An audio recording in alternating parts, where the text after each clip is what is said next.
have the 90-minute, which is their Imperial IPA, clocking in at 9%. The 90-minute refers to this Rube Goldberg-esque device that they invented at Dogfish Head.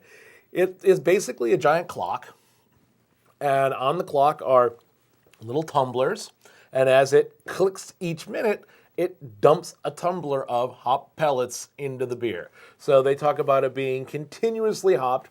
They have the 60-minute, which is their standard IPA, so once a minute for an hour. Their 90-minute is their Imperial IPA, and it's dumping hops in once a minute for 90 straight minutes. And then they have their, I guess it's a barley wine. I don't even know what to really call the 120-minute. The 120-minute is, actually, I just tasted it the other day, and it was 5 years old, and it still was undrinkable. But they add hops every minute for 2 straight hours to the thing. It's a hophead's dream or nightmare. I'm not quite sure. Yeah, it was just a little bit coating on the tongue. The 90-minute I really love, actually. All right. So I'm looking forward to having a little bit of this. It's got a nice, beautiful kind of deep gold kind of color, maybe a little hint of copper to it. I love the effervescence on this, and without the effervescence, this would be really tough to take. Mm-hmm. It really will help. It really does help an awful lot. There's a nice citrus nose to it. Mm-hmm. It's a subtle citrus. I mean, it's not like smacking you over the head with half-rotten grapefruit like some of them do, but it definitely has more of a citrus base in the aroma. Right. So more of a North American, West Coast hops. You catch a little bit of malt in there, though. Yeah. There's a certain amount of malt in there. That's nice balance. Yep. This is one that's the malt is actually an English malt, so they're using a English 2-row for the malt base on this. Is part of the reason why we're already seeing the English malts tend to do very, very well with the Belgian lace, and we're seeing some of that already from this, and holds a much creamier head than a lot of the American 2-rows. Yeah. It's just the way that they malt them and the way they're modified. Well, you definitely catch a lot of the hops up front. I think there's almost more hop flavor than hop aroma. Yeah, and the hop flavor makes an awful lot of sense with that method of adding hops every minute. In general, in the the microbrews, craft brews, they will often have 3 additions of hops. One at the beginning of the boil, where it will boil for 60 or 90 minutes, and that's where you're extracting your bitterness. That's where the alpha acids come from. They get isomerized by the boil, the iso-alpha acids.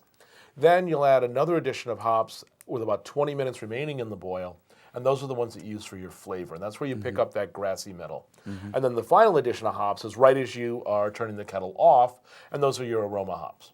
And then when you get to the IPAs and some other styles, you might dry hop as well, and this beer is also dry hopped as well.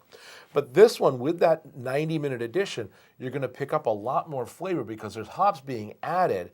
You can pick up hop flavor anywhere from about 30, 35 minutes before the end of the boil, all the way right up until almost the very end of the boil is enough time to get some of that herbaceous, grassy, vegetal, middle, and that's where we're getting an awful lot of that.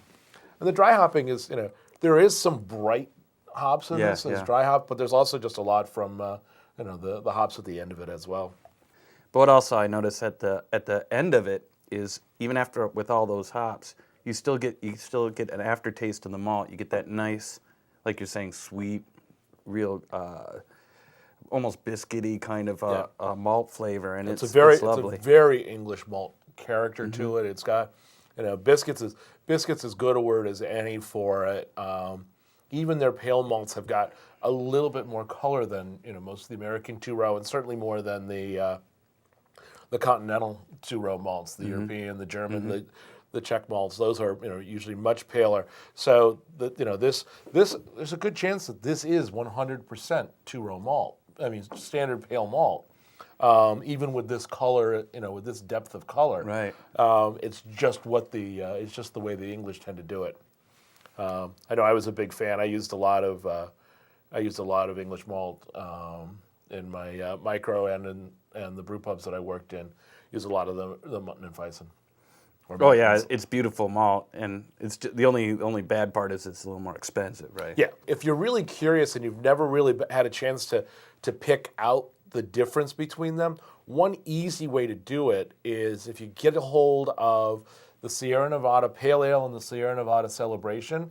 The Sierra Nevada Pale Ale is an American two-row malt, and the Celebration is the Muttons. Okay.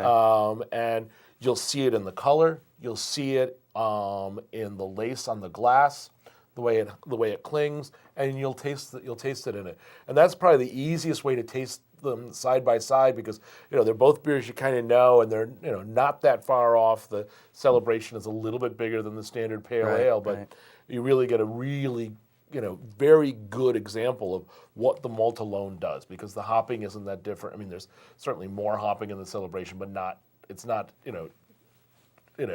black and white difference in terms of the hopping. Exactly. They're within the same thing. Sure. So you really can pick up what's going on with the malt.